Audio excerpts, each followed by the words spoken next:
importantea da, jarraitzen dugula nolabait gure udalerriko modernizazio prozesua bultzatzen. Kasu honetan jarraitzen dugu gure gune publikoak berriztatzen ari garen prozesu horretan, ezta? Alde batetik orain dela gutxi zabaldu genuen Gobelaurre edo Txabarri-Zuazo ditutako parke hori, eta oraintxe jaisten gara Neguri aldera. Kasu honetan Neguriko Gernika parke honetara, hain zuzen ere Neguriko parkerik handiena, ezta? 15.000 metro karratuko parkea dekogu, eta 15.000 horiek berriztatu egingo dugu guztiz, alde batetik bestera. Kasu honetan, ia 3 milioi eurotako inbertsioa garatuko dugu parke honetan, eta alde horretatik azpimarratu beharko dugu, nolabait parke publiko batetan egin den inbertsiorik handiena getxoen dela. Eta inbertsio zertan datzan, nolabait jarraituko dugu garatzen Gobelaurre parkean proposatu eta garatu dugun proiektua edo parke eredua. Nahi dugu azken batean guztiontzako den parke bat habilitatzea, eta guztion parke bat eta hitz egiten dugunean zertan ari gara hitz egiten, alde batetik irisgarritasunaren aldetik, mugikortasuna murriztuta duten pertsonentzako parke bat izatea.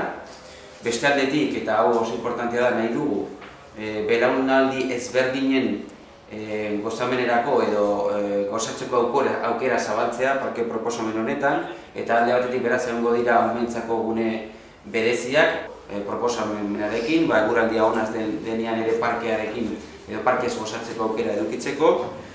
Beste gune bat zabaltzen dugu nerabe eta gazteentzako, uste dugulako nerabe eta gazteak ere badaukatela eta eduki behar dutela aukera gure gune publikoetan egoteko eta publiko guneetaz gozatzeko, eta gero habilitatzen dugu ere edo zabaltzen ditugu ere gune berdeak eta lasaiak bertan ere egoteko. Eta kasu honetan, gure parke honetan badago beste proposamen berri bat, hemen zabalduko dugu ostalaritza zerbitzu tipi bat, uste dugulako horrela nolabait parkearen proposamena borobiltzen egiten dugulako. Gurasoek eta parkearen erabiltzaileak eduki dute aukera nolabait terraza batetan zerbait hartzea eta aldi berean umeak nola onunketan dauden ikusi datzai, eta beraz nik uste hori importantea dela. Azpimarratu nahiko nuke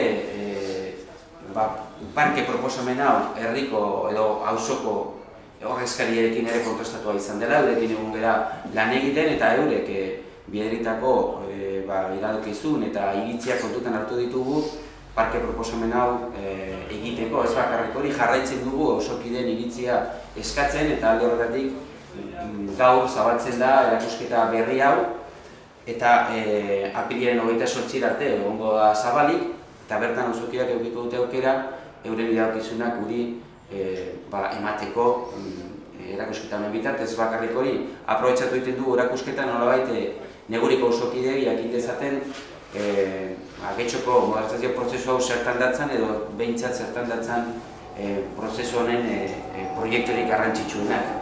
Eta nik getxo Gernika parkearen proiektua ere prozesu horretan sartuko nuke dudarik gabe. Beraz, nik abantzeko esango nukena da nolabait getxoko udalerriaren modernizazio prozesu hori ere Neguri da ailegatzen dela, eta ailegatzen dela gainera nolabait modu potente baten bitartez, inbertsioa oso potentea da, eta berriztatzen dugun espazioa estrategikoa delako Negurirentzako. Baldea txotea azalpen bat, hau tabarna eta editatu oso, hori esan amera eskozionatuko da, zelan kudeatuko da? Begiratuko dugu nolatze formulak erabili, izan daiteke kontzesio bat, begiratuko dugu, gauza da, zerbitzu hori zabaltzea. Zehaztu bari dago? Bai, oraindik zehaztu bari, baina udalak ditun horrelako zerbitzuak kudeatzeko ditun formulak erabiliko, ohiko formulak erabiliko ditugu.